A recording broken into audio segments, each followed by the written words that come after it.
I don't really do numbers, but I do words. And you might be able to tell I'm not Scottish by birth, I'm Scottish through choice. And so words fascinate me. Fastned are our next speakers. Fast, quick, rapid. Ned means something different in Scotland than it does elsewhere.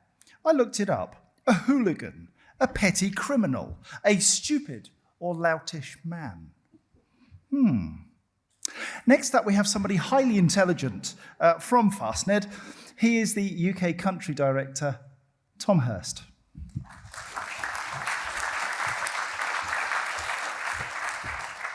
Thank you very much, John. Thanks for the best introduction I've ever had. I had to follow that. So for the record, the NED stands for the Netherlands, which is where we originated from. It's also a play on the Fastnet rock, a very famous rock if you like sailing. Very aware of what it means here, but it hasn't really impacted our business, I will say, so far. So yeah, let's get it going. Okay, so yeah, we are Fastned. So what's Fastned about? We're a public ultra-rapid charging hub operator. I'm going to tell you a little bit more about what that means in the UK and really some of the lessons we've learned and I guess what the next steps are to accelerate the transition, which is really what we're all about at Fastned. So really, we believe at Fastned that once charging is truly hassle-free, the next leap of the transition will go on. It's just, it'll really take off. So what does hassle-free look like as far as Fastned is concerned? So a bit of history, but I'll keep it brief, other than to say the NED refers to the Netherlands and a famous rock in Ireland, off the coast of Ireland. But basically, we were founded 13 years ago now by two guys who essentially were the right people in the right country at the right time with the right attitude to risk and access to resources. They secured 200 locations on the Dutch motorways to deploy rapid charging infrastructure, ultra-rapid charging infrastructure, whatever sort of superlatives you want to use. And with that certainty of the concessions that they had, they took the time to think about what the customers of the future would need. And they set out to create a company really focused on providing EV drivers of then and of the future with the same level of freedom that petrol and diesel drivers of today have, basically. That's where it all started. And the rest is kind of history, but yeah, we'll kick on some of it. So the goal for Fastned, the short term or the mid-term, is for 1,000 stations across Europe. And when I say stations, I mean hubs, not chargers.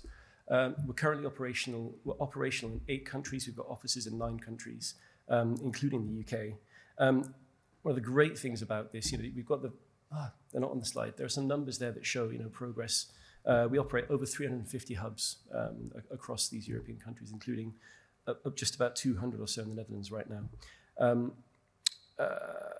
What I love is that we can really learn from, I guess, the successes, the challenges, the solutions that we have in all of our different markets. And we're really great at knowledge sharing in our business, sharing success and sharing, innovation. And the aim for us is to really make EV charging easy and accessible for everyone to accelerate that transition. So there are probably some, so a few things have dropped off the slides, not to worry. Not to worry. So our UK network now. We've rapidly expanded across the UK since 2019 when we opened the UK's first ultra-rapid charging hub in Sunderland.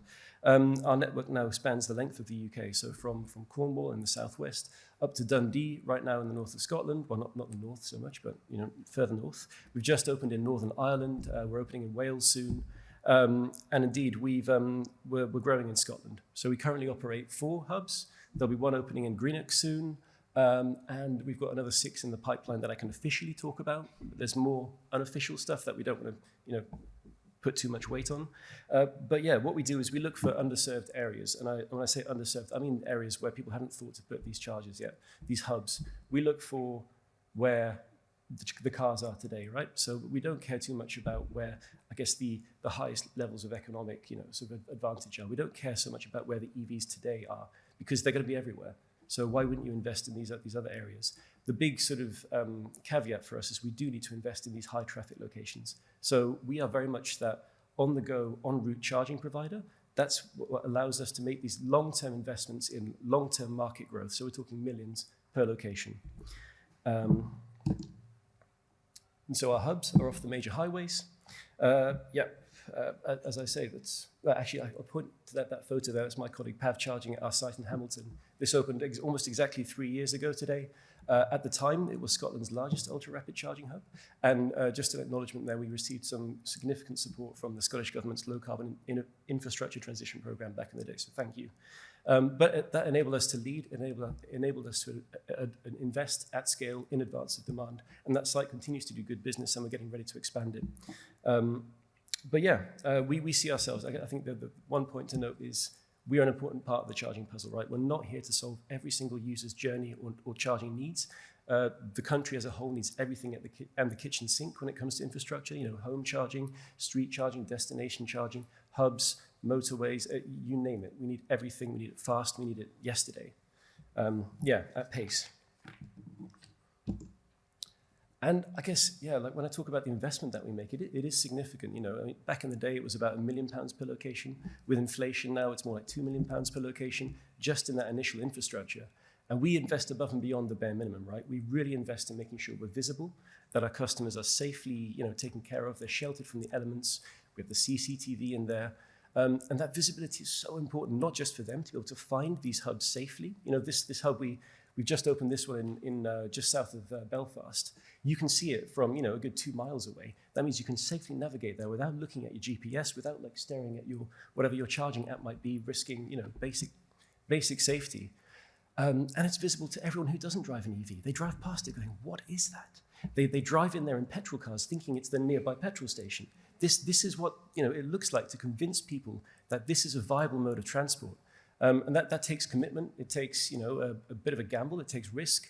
But we fundamentally believe in the direction of the transition, and so we're doing that, and that's what we exist for.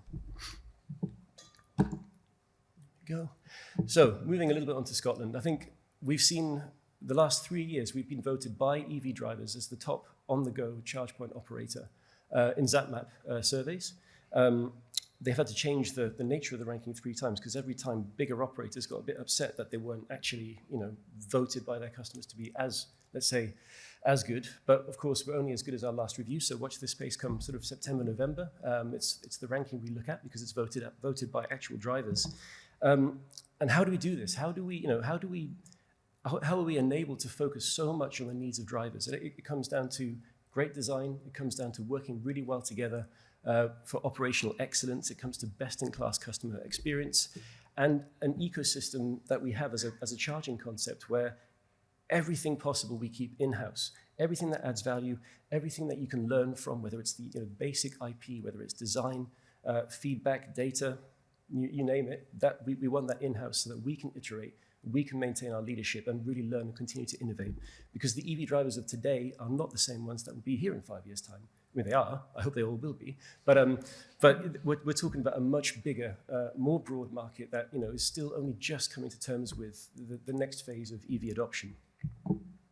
So how do we do more faster in Scotland? Basically, if you want to do it right, if you want dedicated hubs, you want them fast, you want them comfortable, secure, then you absolutely need 2 things. And this is independent of whether you're Fastned or another CPO. There are other CPOs out there, charge point operators. You need 2 things. You simply need full planning permission and a fat grid connection. It's that simple. And I've got deja vu being here today because I've been sort of more or less saying the same thing for 6 years, as has everyone else in the industry. These are the things we need, and we need support to push through those barriers. So at Fastned, we're used to these constraints across Europe, right? The UK isn't unique in these particular barriers. And I think every country that we operate in, and I speak with my colleagues on a regular basis, they've all got a different sort of flavor of these barriers. Grid might be a much bigger issue in one country, or it might be permitting, or some combination of the both. In the UK, I will say my vote is we have the least certain permitting process with regards to timelines for decisions, with the basic likelihood of receiving permission in the first place. And that makes investment hard. It makes investment slow. You saw the map of the locations that we've got on there a few slides back. We'd love to open those sites as soon as possible, but we're waiting on planning. When it comes to grid, actually I'll talk about grid in a second. So let's just, I think to touch on some of the solutions, because there are many solutions, and indeed we're working with Scottish Government on these. We've had great discussions with the likes of Scottish Futures Trust, Transport Scotland. It's great to feel heard, whether it's both us and to feel the needs of the industry heard, and I think that's really something to be celebrated here. But I'd love to look at, for example, trusted supplier status. How can we get quality charge point operators to be trusted sufficiently to deploy this kind of infrastructure across the country? When it comes to planning, a lot of the time, the individual planning officers hold the fate of your project in their hands. And their decision is influenced by, indeed, the misinformation we've heard about. It's influenced by old opinions. It takes less of a strategic view on the nature of this infrastructure.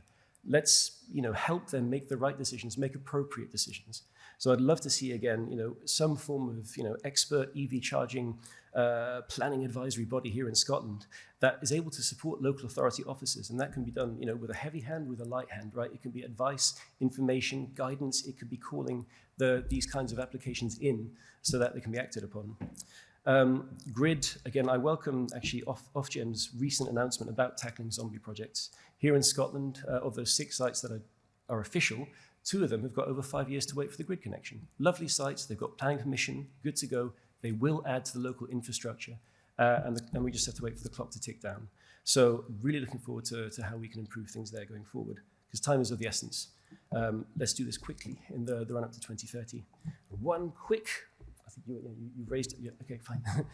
So an example of what you can do with the right kind of attitudes to collaboration and partnership is a joint venture we recently started with Places for London.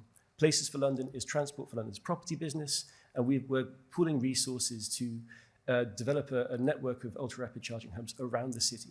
And the graphic that you see there is from our recently consented hub at Hatton Cross, just outside Heathrow Airport. That site received planning permission 3 months from us forming the joint venture. So with the right circumstances, this is entirely possible. And what I love about Fastned is that we're really good at doing what we say we will do. So that picture, bar maybe some airplanes in the background, that is what you will see in hopefully November, December this year. But I'll leave it there. Thanks so much for your time.